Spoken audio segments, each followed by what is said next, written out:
बहुत ही सुंदर कहानी है। आपने यमुना और यमराज की जादुई कहानी। एक समय की बात है, स्वर्गलोक में सूर्य नाम के एक महाबली देवता रहते थे। सूर्य की पत्नी संज्ञा थी और उनकी दो अद्भुत संतानें थीं, एक पुत्र जिसका नाम यमराज और एक पुत्री जिसका नाम यमुना था। यमुना और यमराज का बंधन सबसे विशाल पर्वतों से भी अधिक मजबूत था। वे सिर्फ भाई बहन ही नहीं थे, वे सबसे अच्छे दोस्त थे। यमुना अपने बड़े भाई से बहुत प्यार करती थी और उसका मन हमेशा उसे अपने पास रखने के लिए तरसता था। वो अक्सर यमराज को अपने स्वर्गीय निवास, प्रेम और हंसी से भरे स्थान पर आमंत्रित करती थी।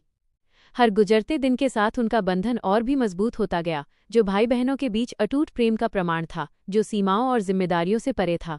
लेकिन परलोक के शासक होने के नाते यमराज का कार्यक्रम बहुत व्यस्त था और वो अक्सर उसके निमंत्रण को स्वीकार करने में असमर्थ रहते थे। एक खूबसूरत दिन कुछ जादुई हुआ। कार्तिक शुक्ल द्वितीया का दिन, हिंदू पंचांग का एक विशेष दिन। सबको आश्चर्य हुआ जब मृत्यु के देवता यमराज ने अपने व्यस्त कार्यों से छुट्टी लेकर अपनी प्यारी बहन यमुना से मिलने का फैसला किया।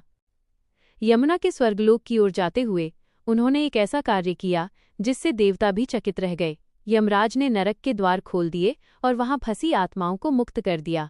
ये दया और करुणा का प्रतीक था, क्योंकि मृत्यु के देवता का हृदय भी प्रेम से भरा था।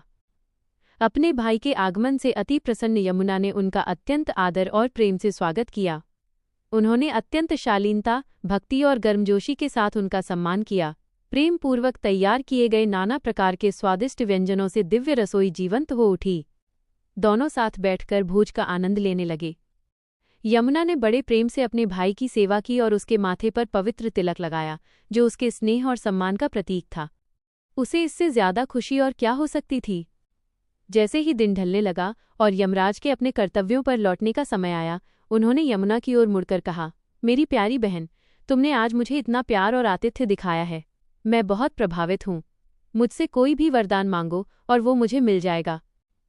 यमुना ने क्षण भर सोचा और फिर स्नेह भरी मुस्कान के साथ बोली, भाई, यदि आप सचमुच मुझे वरदान देना चाहते हैं तो मुझसे ये वचन दीजिए। वचन दीजिए कि आप प्रतिवर्ष कार्तिक शुक्ल द्वितीया के दिन मेरे पास आएंगे।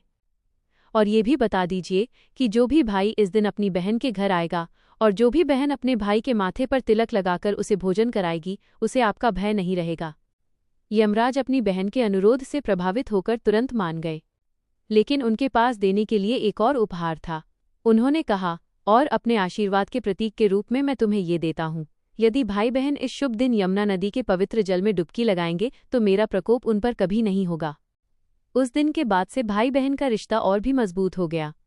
वे इस दिन को प्रेम और स्नेह से मनाते थे, ये समझते हुए कि यमराज का दिव्य आशीर्वाद और यमुना का पवित्र जल उनके रिश्ते की हमेशा रक्षा करेगा। और इस तरह भाई दूज की परंपरा का जन्म हुआ, एक ऐसा दिन जो भाई बहन के अटूट बंधन का जश्न मनाता है। यह प्रेम, सम्मान और इस वादे का दिन बन गया कि चाहे वे कितने भी दूर क्यों न हों, भाई बहन का प्यार हमेशा बना रहेगा, ठीक वैसे ही जैसे यमुना और यमराज का शाश्वत प्रेम।